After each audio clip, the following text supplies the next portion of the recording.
Ladies and gentlemen, from the team proposition, what we have got so far was a ridiculous case. So I'm going to give you 2 points of facts, 3 points of contention, and 1 point of rebuttal. So let's go quickly. First, rebuttals. So she talked about, and the team in general talked about the benefits of vaccination. And she also conceded to the fact that actually when 6 people died in a family because the vaccination process might have gone wrong. That's exactly what we were saying. If it had gone wrong, what could you possibly have done there?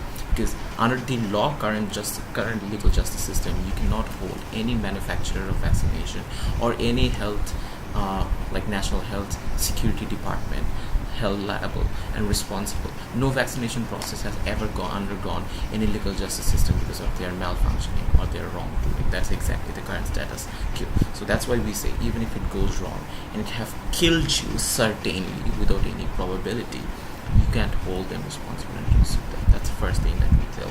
Secondly, she told about that religious practices can be outsmarted because of the fact that it gives you a lot of other harms.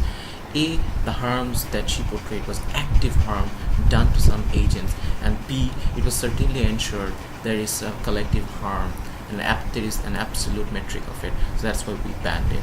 In vaccination process, there is no absolute science. That's exactly I'm going to show you right now. The 2 points of facts I'm talking about. The first point of fact is the vaccination, how the vaccination works. There is an antibody produced inside your body naturally, and vaccination just creates an artificial induction, which is by the help of a virus at the same time. So that antibody inside your body will make a probabilistic cause so that you can prevent your other diseases in later part of your life. So that's how it's been going to be working. So the efficacy is still hinged on the probability, and there is a 7 to 8% chance, which is an absolute metric. There is a chance it might not work. And at the same cases, on a contrasting picture, B, there are other people in the different communities like tribal people or people in our current population. 50% people in our older generation might not have ever been vaccinated but still worked fine. No diseases were contracted. No such diseases were actually have a massive outbreak that we have seen so far. So that is on that particular premise we say it's absolutely a fallacious idea that you have to say the vaccination was the only cause that is killing other people, and by the way, it was not killing any other people for a certain cause. So that's what we say. This very statistics is showing you how vaccination works in a natural process, which is, by the way, not an absolute science.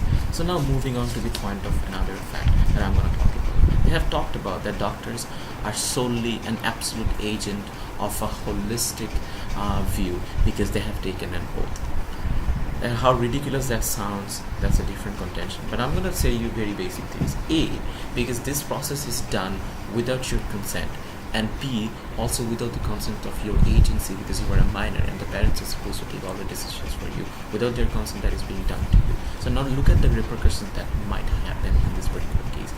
A, doctor have done something wrong. You can hold the doctor responsible because it was without the consent and you don't have enough metric and evidence. You're always going to lose the debate or the case anyway.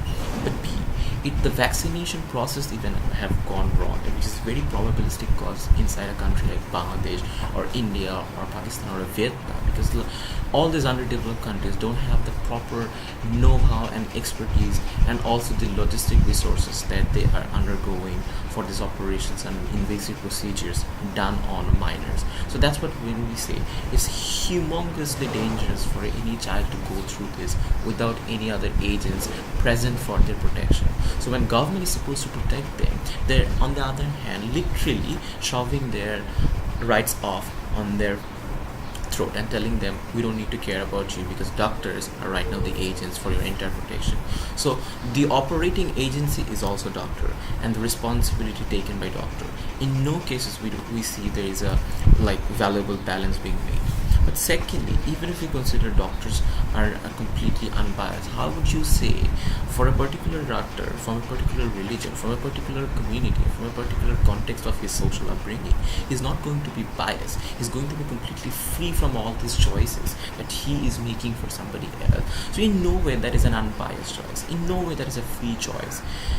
But if it has to be biased and choice made for you, it should be your original agency, which is supposed to be his parents. For every other case, like the responsibility, post-vaccination process, and the repercussions that you might face afterwards, and all the integration and upbringing, how parents chose you to bring in a particular society or a religion. That's what we say. It's direct contradiction. We don't see any viable reason other than collective benefit that you have been talking about, which is also not based on an absolute science but on the probability that you are saying. So that's what when we say it is actually a very horrendous case because of the very invasive procedure that is operated on you without your consent. That is why we consider male circumcision done by your parents or done by your doctors an invasive procedure. It needs to be consulted beforehand. So that's why we say there is always a choice of a negotiation or at least a talk between your agency, and then they come to consideration that what that needs to be done.